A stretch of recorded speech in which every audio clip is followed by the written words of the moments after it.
Shabbat Shalom.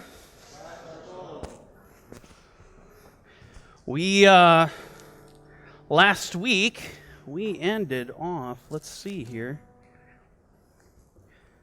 Last week, we ended off chapter 2, verse 17. And I believe this is our fourth week going strong. And we're not even to chapter 3 yet, if that tells you anything. But last week, in verse 17, we ended off where King Ahasuerus, it's talking about how much he loves Esther, how much he loves her, the grace and the loving kindness that was bestowed upon her, and that ultimately what ended up happening, because she pleased the king, because the king loved her, he set the royal crown upon her head and replaced Vashti. I've been looking for, and I can't find it. Where's my clicker? Can we get a clicker, please, before we go? Where's Mr. Bruce? Let's get Mr. Bruce on this. It's going to be difficult to, they don't have that technology yet where I can just read my mind and bam, I'm waiting for that. I'm sure that will be a nice little Bluetooth addition. So if I can get a clicker, let's continue. So we're going to pick up there. So looking at last week that, okay, we finally come to the point where Esther, she's essentially, if you will, been anointed in a special way because the crown has been put on her head. She's been drawn to the king, and she is made queen instead of Vashti. And then as we come to verse 18, chapter 2, verse 18, this is what it says. Then the king made a great feast. Now that word feast, it's actually translated multiple ways in the Book of Esther. Later on, as we continue in the book, you're actually going to see this word as banquet. Now in the Hebrew, it's not the chag, it's not moed. It's mishteh. Mishteh in the Hebrew. And how we see it translated later on, it's going to be banquet. I don't have a problem with the translation. It doesn't bother me. But just so you know that we're going to see this very same word, but it's going to say banquet. So here's what we read. Then the king made a great feast or banquet, the banquet of Esther, for all his officials and servants, and he proclaimed a holiday, thank you, Miss Patrice, in the provinces and gave gifts according to the generosity of the king. So this celebration that is happening, don't you feel the weight of this? The celebration that's actually happening here, this is all in honor of Queen Esther. It's all for her. And how marvelous is that when Esther is in fact a picture of the church, a picture of the elect of God, a picture of Israel, and what Israel has to look forward to. That everything that's going to happen at the end is going to be to honor Israel. That is awesome. Very, very weighty. Moving to verse 19, we read the following. When virgins were gathered together a second time, Mordecai sat within the king's gate. Now Esther had not revealed her family and her people just as Mordecai had charged her. For Esther, listen to these words. Esther obeyed the command of Mordecai, as when she was brought up by him.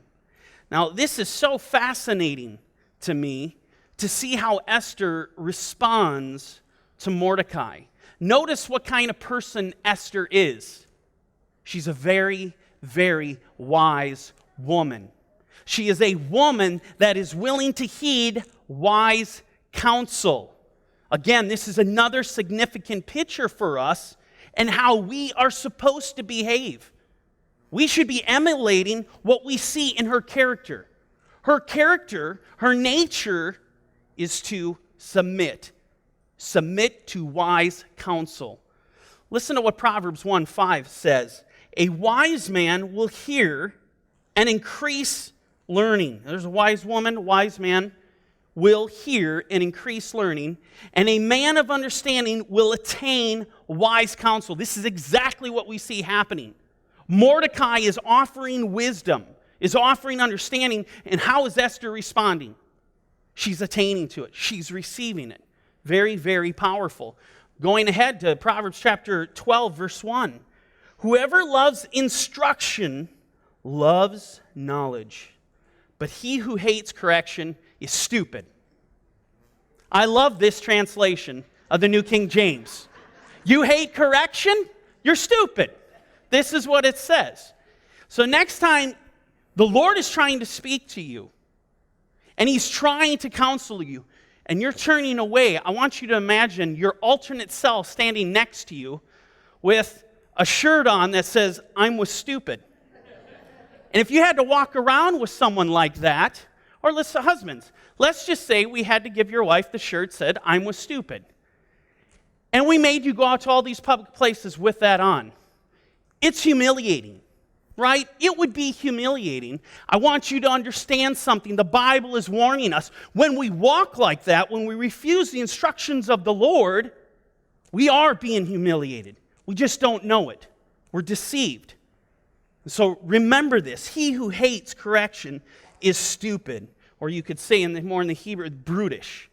We don't want to be like that. We want to be like Esther. We want to receive the correction of the Lord. Moving back a couple of chapters, Proverbs chapter 10, verse 17. He who keeps instruction is in the way of life, but he who refuses correction goes astray. This is so frightening to me. If you refuse wisdom, the wise counsel of the Lord, it tells you what path you are on. You are on the path of destruction. You have come off the path of life, and you have chosen to walk on the path of destruction. This should scare you. This is a scary scenario. You do not want to be on this path. You want to be on the path of life. Esther was on the path of life. I know she's on the path of life because I see how she responds to wise counsel. And let me tell you something about Esther. When I see people on the path, if I didn't know the rest of the story of Esther, I would already tell you. I already know because of how she responds to Mordecai, I already know how it's going to end. She is destined for greatness. Awesome greatness. Why? Because I know the way she responded to Mordecai, she's on the path of life. And so I want you to think about something. When you choose to heed the counsel of the living God, the God of Israel, know you're on the path of life, and know this. It doesn't matter how the world views you. It doesn't matter how they see you, how your employers see you, how your friends see you, how your family sees you. I promise you, you are destined for greatness. That's your destiny. Your destiny is going to be where a celebration is made in your honor at the end of the age. We need these things. We need to know what Esther knew. We need to behave like Esther behaved, especially in these days that we're living in. Ecclesiastes 12:11 imparts this wisdom. The words of the wise are like goads. Do you know what a goad is? A goad is an instrument, it's a farming instrument that keeps the livestock in line. It makes the livestock, these dumb, stupid animals with no brains, and makes them go to where they need to be. It keeps them in safety. It brings them into the pen. So at the end of the day, I'm insured a nice juicy steak. I'm kidding. The point being is look at what this said. The words of the wise. Wise counsel, the instruction of the Lord, it keeps us in line. It will keep us from harm. It will bring us to where we are supposed to be, where our master knows it's safe. Moving on. And the words of scholars are like well-driven nails given by one shepherd. Proverbs 25, verse 11, look at one more. A word fitly spoken is like apples of gold in settings of silver, like an earring of gold and an ornament of fine gold. Is a wise rebuker to an obedient ear. I want you to consider this. An earring of gold being placed upon the ear. What does an earring of gold do to the ear? It beautifies it. It complements it. In the very same way, the words of Mordecai, words of gold, had come to Esther's ear, and she applied it, and it complemented her ear because it was to an obedient ear. It beautifies it. That's its intent. And we need to operate in the very same way. Now, moving on in our story, going to verse 21, we read the following. In those days, while Mordecai sat within the king's gate, two of the king's eunuchs, Bigthan and Teresh, doorkeepers, became furious and sought to lay hands on King Ahasuerus. Now, it's interesting, we're not given any details whatsoever in what transpires here. Why are they angry? Well, we're not told here at this moment. But there is an idea and a hypothesis that we could look at. It is interesting, this is only recorded after the fact, almost immediately after the fact Vashti is removed. Isn't that interesting? This may suggest here that these two eunuchs, they are loyal to Vashti. This is what this is suggesting, that these two eunuchs are loyal to Vashti, and when the king took her and replaced her and rose up Esther, they're livid. They're furious. And they're so furious, what's it say? They want to lay hands on King Ahasuerus. They want to kill him. This is an assassination. Moving on to verse 22. So the matter became known to Mordecai, who told Queen Esther. And Esther informed the king in Mordecai's name. And when an inquiry was made into the matter, it was confirmed, and both were hanged on a gallows. And it was written in the book of the Chronicles in the presence of the king. So we find, basically, we look at this, there's a plot to assassinate the king. The plot gets foiled. When Mordecai learns of the plot, he goes therein and he tells Esther, who in fact tells the king. And ultimately, what happens here? The king is saved. The king is preserved. Now, pay attention here because this is very important. Mordecai being in the right place at the right time, this was ordained by God. This is ordination. He was put there at the right place at the right time for what? One specific purpose. One purpose. What was the purpose? To redeem, to save Israel.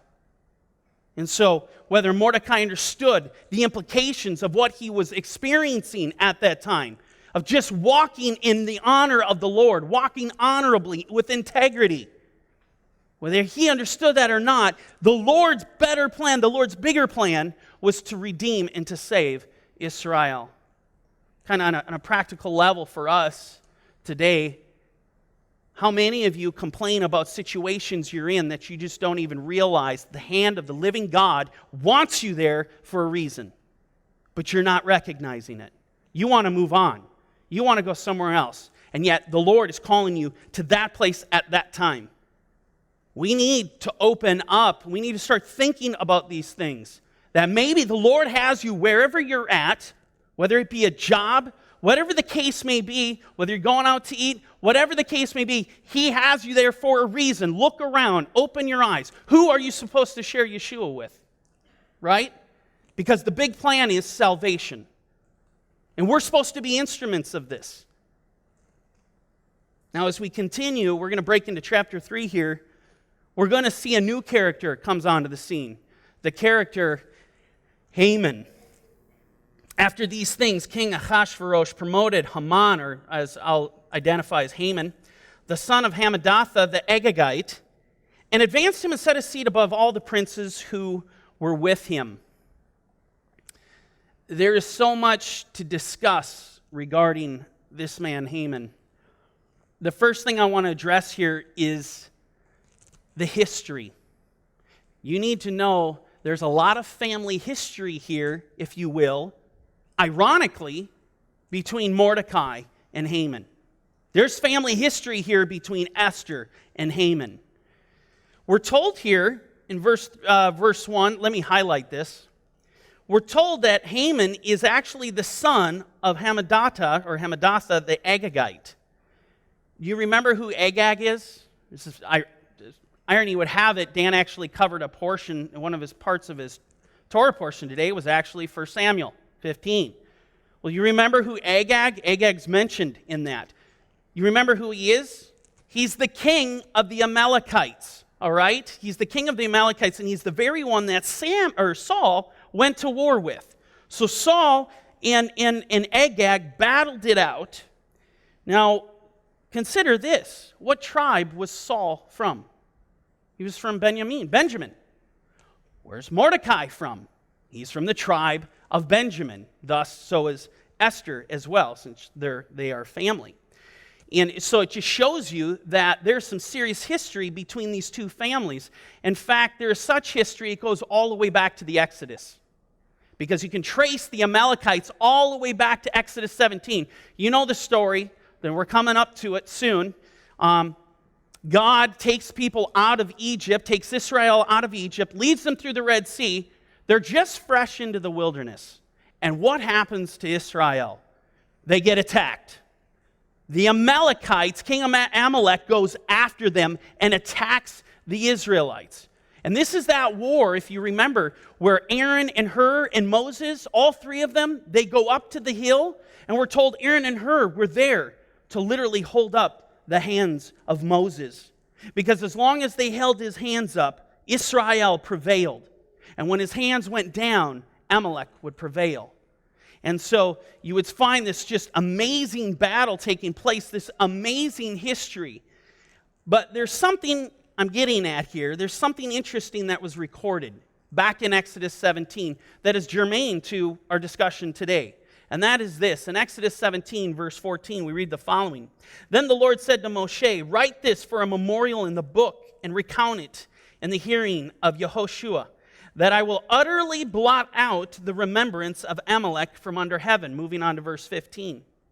And Moshe built an altar and called its name, the Lord is my banner. This is interesting with this battle of Amalek and the defeat of that. Now they're going to call this, they literally built an altar and called it, the Lord is my banner, Yehovah Nissi, or Yahweh Nissi. For he said, because the Lord has sworn, the Lord will have war with Amalek, what? From generation to generation.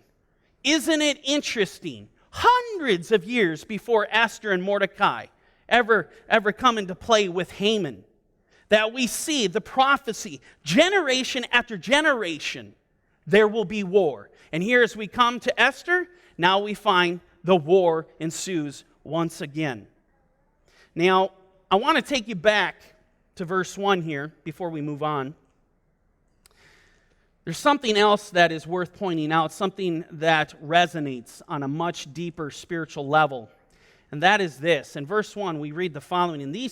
After these things, King Ahasuerus promoted Haman, the son of Hammedatha, the Agagite, and advanced him, listen to these words, advanced Haman and set his seat above all the princes who were with him. This is something you need to appreciate, the weight of this. Because if you remember, going back to chapter 1, King Ahasuerus, he had 7 princes. Princes that were close to him. So close, it says they were the closest to him. They had special access to the king. And now we read about a character who's even set higher than these 7 princes. He essentially was advanced to the highest position in all the kingdom, with the exception of the throne itself. Now this is where things get really interesting, because when you look at the relationship that existed between King Ahasuerus and Haman, you cannot deny it. It cannot be denied. It is a mere reflection of the relationship that existed between Satan, the adversary, and the King of Glory, the creator of heaven and earth. Let me take this and show evidence to this and cast a little light to show who Haman really represents. Moving to Ezekiel 28, we read the following. Son of man, take up a lamentation for the king of Tyre. Understand, this is just a metaphorical response. This is a metaphor for Satan. And this is going to be proven as we continue. The topic here is the enemy, the devil. Say to him, thus says the Lord God, you were the seal of perfection, full of wisdom and perfect in beauty. Verse 13. You were in Eden, the garden of God. Every precious stone was your covering, the sardius, topaz, diamond, beryl, onyx, jasper, sapphire, turquoise, and emerald with gold. Your workmanship of your timbrels, the workmanship of your timbrels and pipes was prepared for you on the day you were created. This one is special. This creation of the Lord was special. It was exalted. There was preparations for this creation. Moving on to verse 14. You were the anointed cherub who covers. I established you. You were on the holy mountain of God. You walked back and forth in the midst of fiery stones. You were perfect in your ways from the day you were created. It's an amazing, amazing insight into the adversary, into the devil, and what he used to be. You know, all the terminology that's being used here, if you read the book of Enoch, boy, it really comes home. You realize when it talks about you were on the mountain of God and you were covered all these stones, it is terminology stating you were at the throne of the living God. Let me show you this and how close this special one, this creation was to the Lord. When we look at the throne of God, and this is an image of the Ark of the Covenant, which is the actual shadow, the representation of the throne, the copy of the heavenly. This is the throne of God. This is actually just the box here. This is what we call the Ark of God. This, the top portion, is called the mercy seat. It is the throne of God. And there you have the two covering cherubim. We were told in this passage that Hasatan, the devil, was one of the cherubim, one of the covering cherubim. You do not get closer to the Lord than that. It just doesn't happen. So my point is this. When we read about in chapter 3, verse 1, after these things, King Ahasuerus promoted Haman and set his seat above all the princes who were with him. Understand, Haman is the perfect picture of our adversary. He is the perfect picture of the devil. The deeper we get into the story, the more you're going to see this. Moving on to verse 2. And all the king's servants who were within the king's gate bowed and paid homage to Haman. For so the king had commanded concerning him. But Mordecai would not bow or pay homage. It's so interesting. Everyone, this is what the text said, everyone's willing to pay homage to Haman except for one, Mordecai, who is actually in this book identified, he's actually called Mordecai the Jew. He refused to bow. Now this act doesn't go unnoticed. Look at what verse 3 says. Then the king's servants who were within the king's gate said to Mordecai, why do you transgress the king's command? Verse 4. Now it happened when they spoke to him daily. You don't want to blow past this. You want to appreciate the weight of the context of what's actually happening? Pay attention to what was just said. Now it happened when they spoke to him daily. Day after day after day, they put the heat on him to bow, to worship Haman. Day after, you want to talk about peer pressure. How many of you are going to be able to withstand the peer pressure that is going to come to get you to worship the beast, to get you to worship the enemy of the Lord? Mordecai experiences day after day, daily they spoke to him. And what's it say? And he would not listen to them. That they told it to Haman to see whether Mordecai's words would stand. Now listen, for Mordecai had told them that he was a Jew. So, what's that got to do with anything? I mean, it's amazing. It says, Mordecai's words would stand. They wanted to know if those words would stand. So they take these words back because Mordecai told them he was a Jew. What's it matter? Is he Italian, Norwegian, Chinese, or a Jew? What's it really matter? I'll tell you, it matters everything. It has everything to do with everything. This is actually telling us, if we read this and you pay attention, the fact that Mordecai went back and said, nope, I'm a Jew, it tells us why he would not bow to Haman. This is telling us why. What do we know about the Jews? What do we know that they were given? What do we know that they were called to? The Jewish people were called to be separate, and they were given a special set of instructions. They were to be governed by a unique set of laws that none of the rest of the world had, but only the Jewish people. In Exodus 20, verse 1, this is what we read. And God spoke all these words, saying, this is the 10 Commandments. We read this every Shabbat. I am the Lord your God who brought you out of the land of Egypt, out of the house of bondage. You shall have no other gods before me. You shall not make for yourself a carved image or any likeness of anything that is in heaven above, or that is in the earth beneath, or that is in the water under the earth. Verse 5. You shall not bow down to them nor serve them. Shall not do it. I, the Lord your God, am a jealous God, visiting the iniquity of the fathers on the children to the third and fourth generation of those who hate me. I want you to understand something. This is not just a matter of graven images. This includes man himself. Man is not to be worshipped. Man is not to receive the worship that is only due to the God of Israel. It is forbidden to a Jew. It's forbidden. You want to elevate your status to God? It is going to come at a price. Let me give you a wonderful example. In Acts 12, verse 21, we read the following. So on a set day, Herod, arrayed in royal apparel, sat on his throne and gave an oration to them. And the people kept shouting, the voice of a God, not of a man. Then immediately an angel of the Lord struck him because he did not give glory to God, and he was eaten by worms and died. Yeah, that works out pretty good. You want to step in God's shoes? You think you're going to receive worship? You want worship? This is how it's going to end. You're going to be destroyed. The point being here is man is not to receive worship. He is not to give it to another man. It belongs exclusively to the God of Israel. So understand something. What Haman was looking for from Mordecai was much more than simply displaying an act of respect or an act of honor. Haman was asking for more than that. He was asking for something that Mordecai the Jew couldn't give because he was a Jew.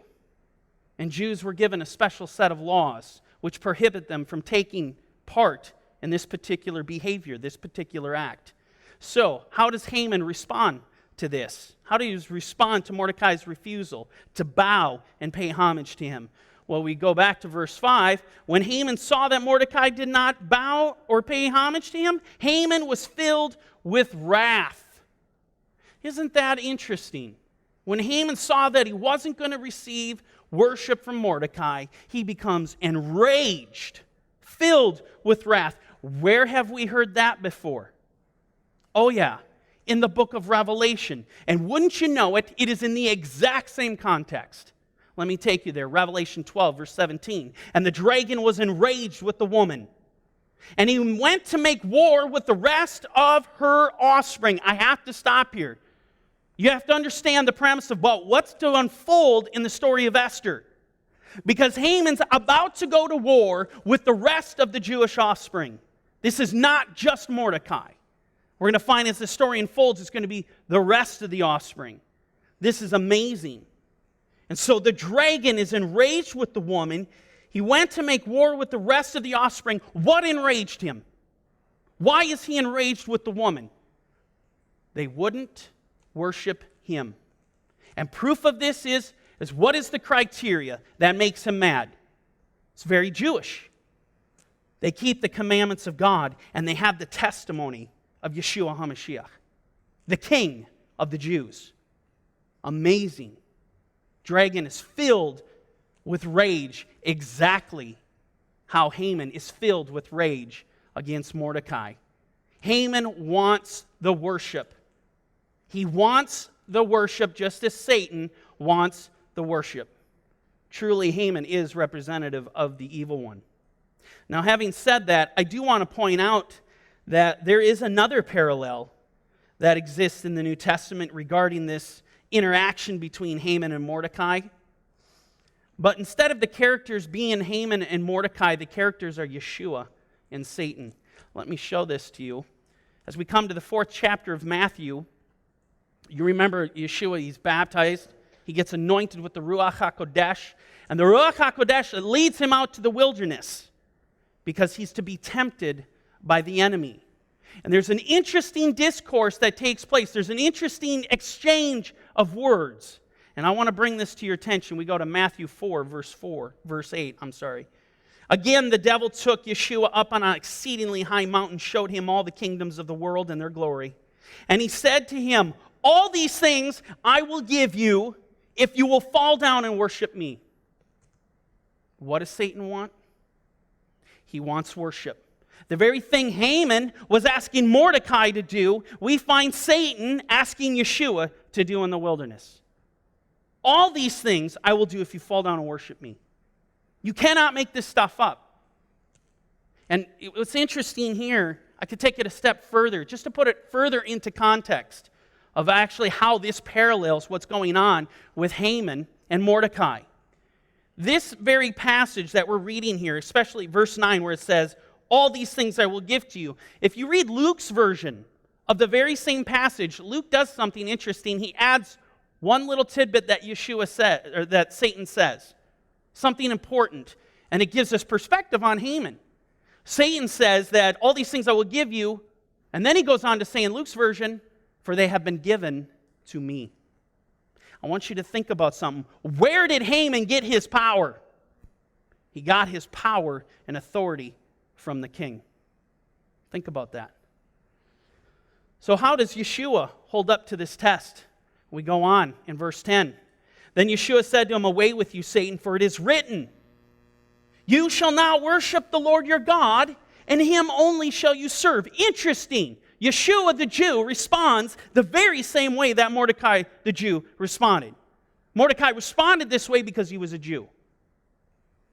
His criteria, his law was Torah. Very, very powerful. And Yeshua does the same thing. He comes out and he quotes Torah to the enemy. Cannot be done. And he did not bow, as we know. Now going back to verse 5. When Haman saw that Mordecai did not bow or pay him homage, Haman was filled with wrath, but he disdained to lay hands on Mordecai alone, for they had told him of the people of Mordecai. Instead, Haman sought to destroy all the Jews. See, this goes back to what I told you and showed you in Revelation 12. He went to make war with the rest of the offspring. This is what Haman wants to do. It's not just about Mordecai. It's the whole enchilada. It's all of Israel. So he sought to destroy all the Jews who were throughout the whole kingdom of Ahasuerus, the people of Mordecai. Interesting how it phrases this, and this is how it's phrased in the Hebrew. The Jewish people are identified as the people of Mordecai. Interesting to bring up, because we'll come back to that later on as we start to develop and see who this character Mordecai is representative. Moving on to verse 7. In the first month, which is the month of Nisan, now ironically, today is the first day of the month of Nisan in the Jewish calendar. It's the first month in the Jewish calendar. In the first month, which is the month of Nisan, in the 12th year of King Ahasuerus, they cast pur. In the plural, it would be Purim. But they cast pur, that is, the lot, before Haman, to determine the day and the month until it fell on the 12th month, which is in the month of Adar. Moving to verse 8. Then Haman said to King Ahasuerus, there is a certain people scattered and dispersed among the people in all the provinces of your kingdom. Will the spiritual depths of this thing never end? I can't go a verse without tripping over the deepness, the incredible aspects that's pouring off the pages. Do you see what it just said? He makes note that they've been scattered and dispersed among all the provinces of the kingdom. What do we know about the Jewish people today? They've been dispersed to the four corners of the earth. It's something the prophets foretold would happen. Read Isaiah, read Ezekiel 37, Isaiah 11, read the Torah, read Matthew 24. All of these passages talk about Israel being dispersed to the four corners of the earth. And yet I'm reading it right here in this story. And we continue. In all the provinces of your kingdom, listen to this. Their laws are different from all other peoples, and they do not keep the king's laws. Therefore, it is not fitting for the king to let them remain. Yes, it is true. The laws of the Jewish people are not like that of the world's. Their laws are special. Their laws are different. And give you a beautiful articulation of this found in Deuteronomy chapter 4, verse 5. Surely I have taught you statutes and judgment, just as the Lord my God commanded me. And this is Moses talking to Israel. That you should act according to them in the land which you go to possess. Verse 6. Therefore be careful to observe them, for this is your wisdom and your understanding. That's what Torah is. That's what these commandments that the Lord God had given to the Jewish people, given to Israel. It is wisdom and it is understanding. In the sight of the peoples who will hear all these statutes and say, surely this great nation is a wise and understanding people. Verse 7. For what great nation is there that has God so near to it as the Lord our God is to us? For whatever reason we may call upon him, and what great nation is there that has statutes and righteous judgments as are in all this law, which I set before you this day? You know what? Haman's right. This one rare occasion, Haman is right. The Jewish people do have laws that are different, and they're not like any other laws on the earth. And no, their laws do not allow them to compromise. Ever. They compromise, it is death. There are provisions within Torah. There are warnings in the prophets. You cannot compromise what I have instructed you. Cannot do it. Mordecai the Jew knew that. He could not compromise. So, Haman's answer to this apparent conundrum, interestingly enough, it's the very same answer that Satan has in the book of Revelation. Look at what Haman suggests to be done. Moving to Esther chapter 3, verse 9, we read, if it pleases the king, let a decree be written that they be destroyed, and I will pay 10,000 talents of silver into the hands of those who do the work, to bring it into the king's treasury. Verse 10. So the king took his signet ring. Understand what's actually being said here. When the king takes the signet ring is the very symbol of authority. That's what it is. It's the symbol of authority. Now look at what he does. The king took his signet ring from his hand. He gives it to Haman, the son of Hammedatha the Agagite, the enemy of the Jews. And the king said to Haman, the money and the people are given to you to do with them as seems good to you. Isn't that interesting? Where have we heard of this type of scenario unfolding in Scripture? Have we heard of this? Absolutely. As we go to Revelation 13, verse 1, we read, then I stood on the sand of the sea, and I saw a beast rising up out of the sea, having 7 heads and 10 horns. And on his horns 10 crowns, and on his heads a blasphemous name. Verse 2. Now the beast which I saw was like a leopard. His feet were like the feet of a bear, and his mouth like the mouth of a lion. The dragon gave him his power, his throne, and great authority. And I saw one of his heads as if it had been mortally wounded, and his deadly wound was healed. And all the world marveled and followed the beast. Now pay close attention as we drop down to verse 7 to what is said. That is the mere replica of what we just read with what Ahasuerus does with Haman. In verse 7, and it was granted to him to make war with the saints and to overcome them. And authority was given him over every tribe, tongue, and nation. This is exactly what we see happening with Haman and King Ahasuerus. King Ahasuerus is giving Haman the power. Just as we see, the Lord has allowed the enemy of the Jews to go and attack the elect of God. This story of Esther, it is a prophetic template of how the whole thing is going to unfold. It's one of the most marvelous stories in Scripture, to where you see from the beginning to the end of how the story goes, Esther has it. Esther covers it. It's unbelievable. It's exactly why you want to pay very, very close attention to this story. It's worth studying. Now moving on in verse 12. Then the king's scribes were called on the 13th day of the first month, and a decree was written according to all that Haman commanded, to the king's satraps, to the governors who were over each province, to the officials of all people, to every province according to its script, and to every people in their language. And the name of King Ahasuerus, it was written and sealed with the king's signet ring. Well, what just happened? I'll tell you what happened. The declaration to destroy the Jewish people was made. It was made and it was put into law. And this law went to every single province, to all the various people throughout the land. You think about it, Haman's wrath. This is what happened. Haman's wrath was given the green light. This is scary stuff. You read stuff like this. This is scary stuff because there was nowhere to hide. Nowhere. Nowhere to hide. One could look at this, step back, as Jeremiah 30 talks about, you could look at this and say, man, this truly was a time of Jacob's trouble, which is another way just to say tribulation. Moving on to verse 13 in Esther.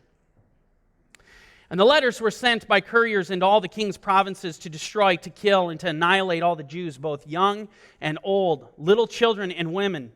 In one day, on the 13th day of the 12th month, which is the month of Adar, and to plunder their possessions. Verse 14.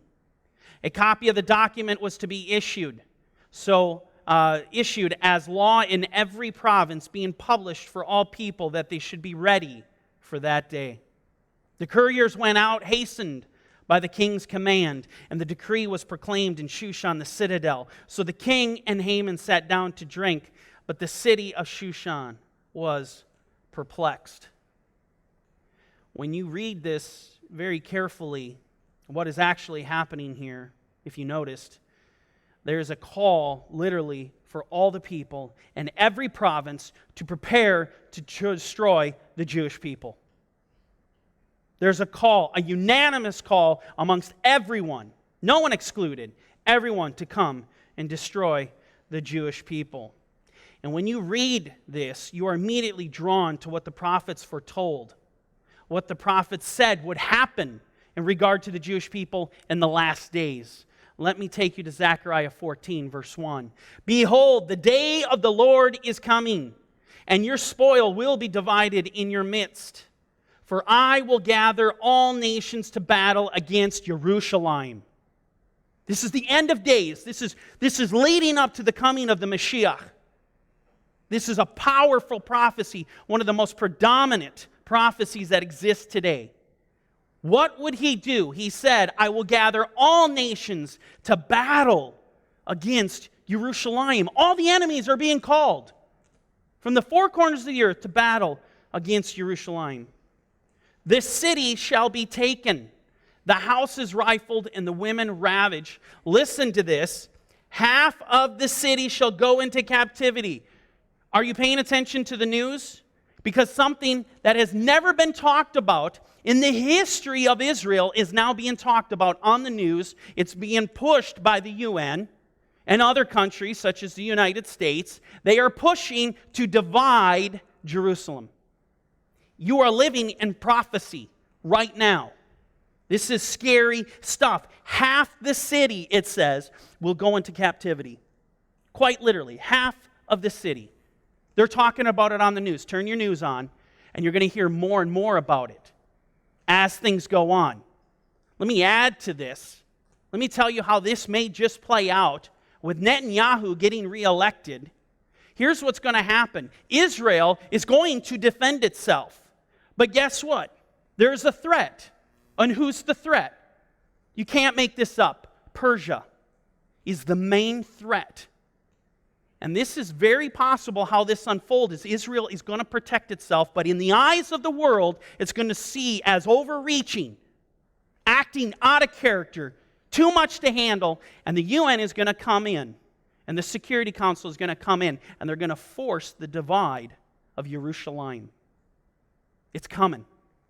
And I'm going to tell you something. When you see this happen, you better look up, because if you read the rest of this prophecy, the Lord is going to come down and He is going to defend His people.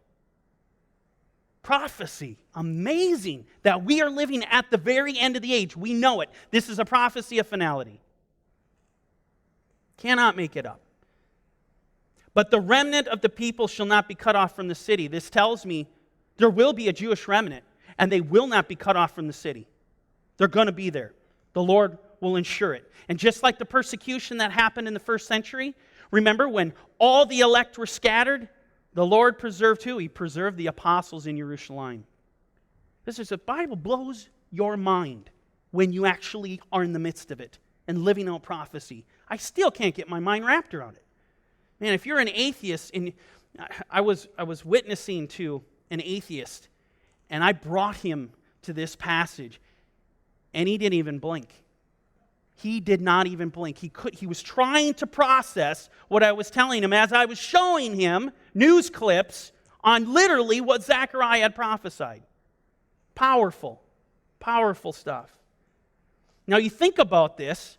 Why, and as this prophecy says, why is the Lord gathering all the nations to battle against His holy city, against Jerusalem? Well, the prophet Joel tells us, very important to pick up on this. Joel 1, "For behold, in those days and at that time, when I bring back the captivities of Yehuda and Jerusalem." What happened in 1948? Quite literally, the Lord fulfilled. This prophecy of Joel was fulfilled. He brought back the captivities. There is a nation, there is a state of Israel today. They're inhabiting the land. So He brings them back. 1940 brings them back. And actually, they were inhabiting the land before it was officially made a state. But this prophecy, we've lived in the days when this prophecy is fulfilled. But now listen to why the nations have been gathered against Jerusalem. Verse 2, "I will also gather all nations and bring them down to the valley of Jehoshaphat, and I will enter into judgment with them. There on account of my people, my heritage Israel, whom they have scattered among the nations, they have also divided up my land." The reason He is bringing the nations to gather against Jerusalem is to destroy them. It's not going to be pretty. That's the point. He wants to enter into judgment with His enemies. What's the point? How does this apply to our story in Esther in every way? This decree that goes out from Haman to destroy all the Jewish people, the king allowed it, just as we're going to see Yeshua is going to allow it in these days for a reason, because He's calling the enemies to be destroyed. Very, very powerful. We're going to end here for today. Everyone can bow their head. We're going to close in prayer.